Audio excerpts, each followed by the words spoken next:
The first thing about Jack, he would always say, it's Jack Harer. So rhymes with terror. And that's what he would say. So his name is Jack Harer. Let's get that straight.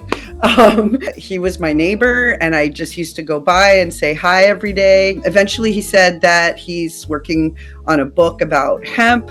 And I said, what is hemp?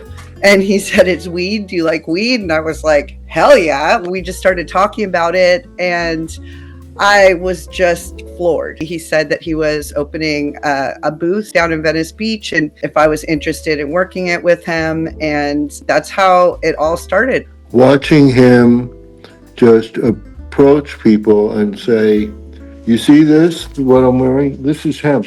Do you know anything about hemp? Well, let me tell you about hemp. And this could be at the airport while waiting online. It could be anywhere. That's the kind of guy he was, and it was incredible to just watch that. When he talked to people, people thought about what they could do to help him, and they thought about what they could do to help hemp and to help save the planet. He was extremely passionate, not only about cannabis and hemp, but about saving the world and creating and opposing fascism, as it were, a government that takes away the right to grow a plant. That's a government that was too wrapped up in its own power and not enough for the people for him. Once he started to get publicity, he realized what his voice could do.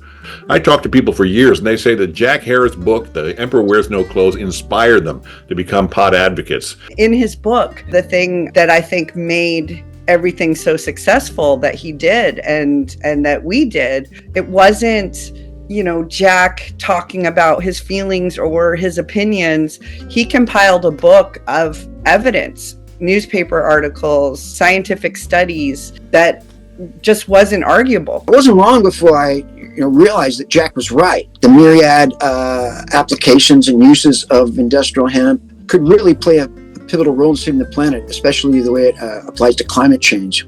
It was a constant drumbeat. He picked up a lot of followers. He was a modest person. He didn't try to become rich from what he was doing. He was just a dedicated evangelist. There's a good chance that his name might be remembered as a marijuana variety. Did you smoke some Jack today? You mentioned Jack Harer, for example, in a Facebook post, or if I put something on social media about Jack, people say, I love that strain.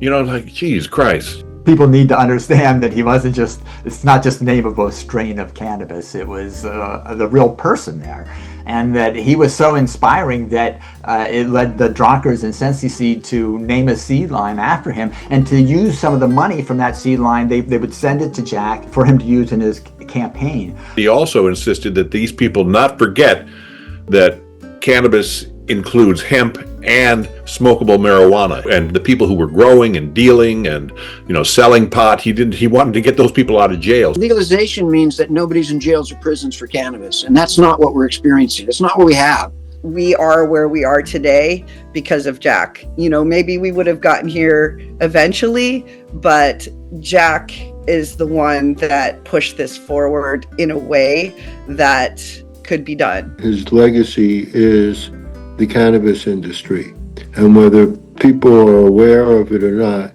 he is the godfather of the industry. Without it, it wouldn't be here.